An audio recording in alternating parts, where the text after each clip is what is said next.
In this video, I'll be going through all functionalities of our Edunade Academy platform. So first of all, we start off by actually accessing it. So we go to academy.edunade.com and we are taken most probably to this main screen, unless you logged in before. So then we'll have to go to register because we actually have to make an account that is associated with our school, because most probably if you're watching this, you got the school code to receive the premium account. So we simply log in. So this is relatively straightforward. We just enter some email address, and now you are most probably given a school code. So a school code is usually a combination of your school name and a couple of different numbers, and then associated to this school code is also the time for which you get given the premium account. Most probably it's usually around 3 to 4 months. So we enter the school code. Of course, if you don't have it, you don't have to enter it, and you will just make a free account. So here we just enter some password.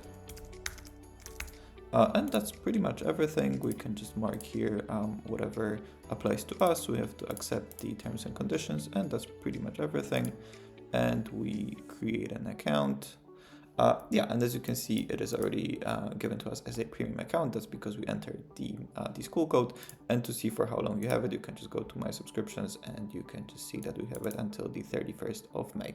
Okay, so without further ado, let's go through the main functionalities of the platform. So this is just some home screens through which you can access the most important sections of the platform.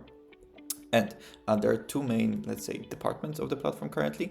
There's let's say, an educational department and a study abroad department. And the educational part of the platform is basically designed to help IB students prepare for their exams, and you can access it by clicking the IB Hub.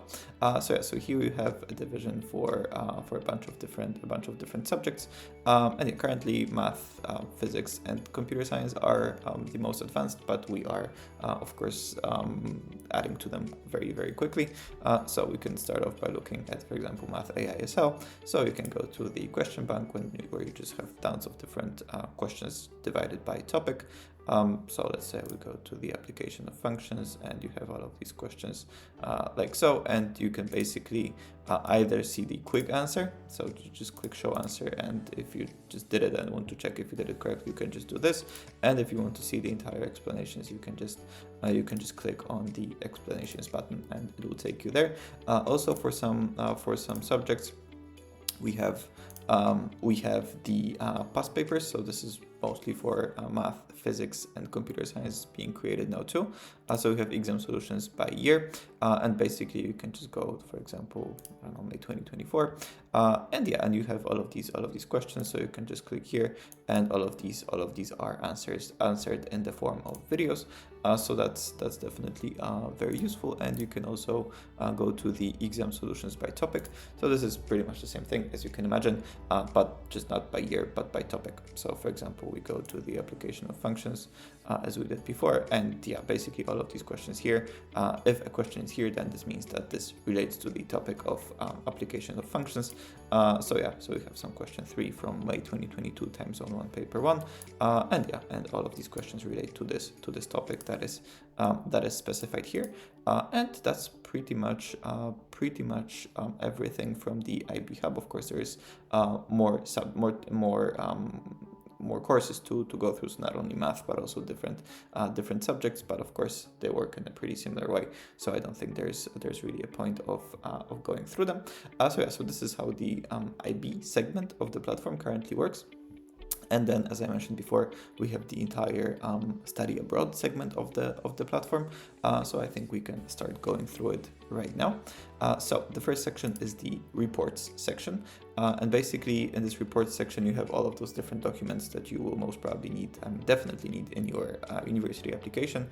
So the main document is personal statement, because for pretty much every university it exists in one shape or another, and in this case we just have some personal statements that were used by students in the recent years that got accepted to those universities. So for example, we have someone from Cambridge that was applying for medicine, and you just have this personal statement that you can check out and see if yours looks similar, if you need to correct some stuff, and so on and so on. So yeah, so for example, we have Bocconi, we have basically pretty much every of the top universities. So yeah, this is the personal statement section. Then we also have a very important section, which is the study guides section. So in this case, basically, if let's say you want to study medicine and you're thinking about going abroad and you don't really know what you need, where you can study, and so on, you can just open the study guide. And this is usually around like 5 pages of simply what universities are there, if you need any sort of exams, what are the deadlines, and so on and so on. So this is the entire guide, in this case, to studying medicine abroad. And of course, we have different subjects too. And the last section is reference letters. So basically, you usually also need reference letters, but very often students or teachers don't really know how to write them. So in this case, you can just quickly go and check out what our mentors or tutors did in the past with their referees. Of course, for each document, we didn't include the name and the last name of the student that was actually using it, because obviously for privacy reasons. But I think you can fill in those gaps very, very easily. Okay, the second section that we have, which was created regarding studying abroad, is the webinar section.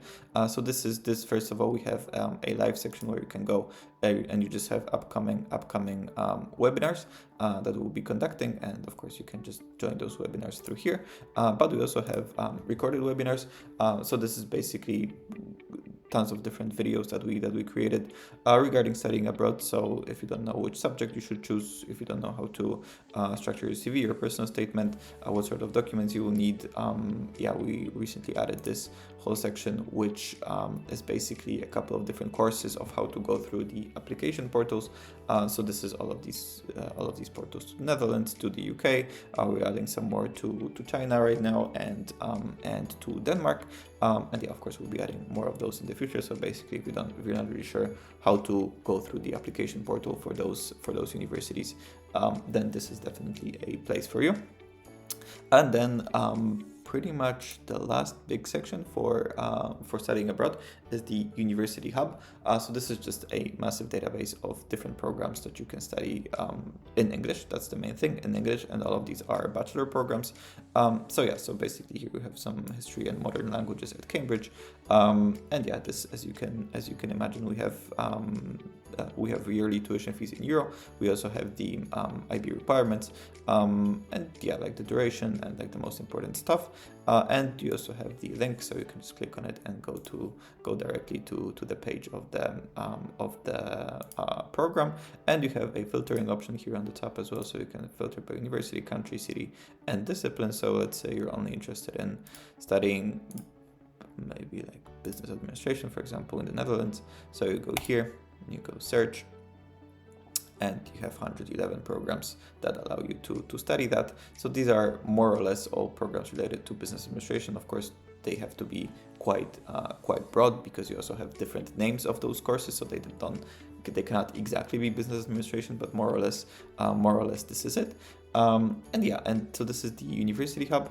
And the last thing I really wanted to show you guys is the AI essay feedback, because this we expanded on recently. So basically, this is our AI system, which allows anyone to get feedback on their essays. Currently, there are 2 essays being accepted. The 3rd essay is coming probably in the next week or 2.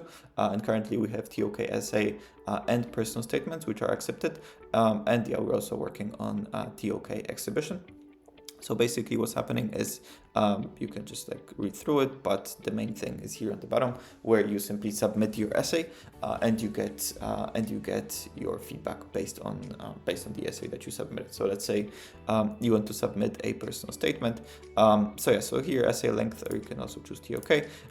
Essay length is mostly for us to collect data to see how many students are uploading what length of essays.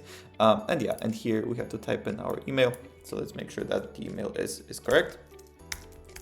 So that we actually get the feedback back to this email, because here we have the information as well to make sure that this email is correct, because the feedback report will be sent to this email. So we do this, and then we can add this essay to be graded. So this is just a personal statement to be graded. Yeah, this, if you're just working on your personal statement and you're not sure if you're good, if it's good enough, you can just submit it here. So yeah, so everything seems to be okay. So you just click submit. And now we just wait like a minute or two, very often even less, for the feedback to be generated, and then the feedback will be sent to our email, and that's pretty much everything. And as you can see, it went through correctly, so we should be getting an email with the feedback very shortly. So now the email has arrived, and we can just go here. And as we can see, we got the report back to our email. So we can just click on this. And as you can see, this is the entire report. So you have the grade for the personal statement. For the TOK essay, this happens as well. You have the grade, and you have a couple of different sections. So basically, the personal statements, the grading of personal statements is divided into five different sections, and you can see how much you scored in each one of them and how you can make it better. Why was this score the way that it was? So yeah, so you can also check out your report like this, and that's pretty much everything. So for whatever you want to use it with regards to your IB preparation or studying abroad, the Edunade Academy platform has plenty of stuff to offer, and we hope that you guys like it.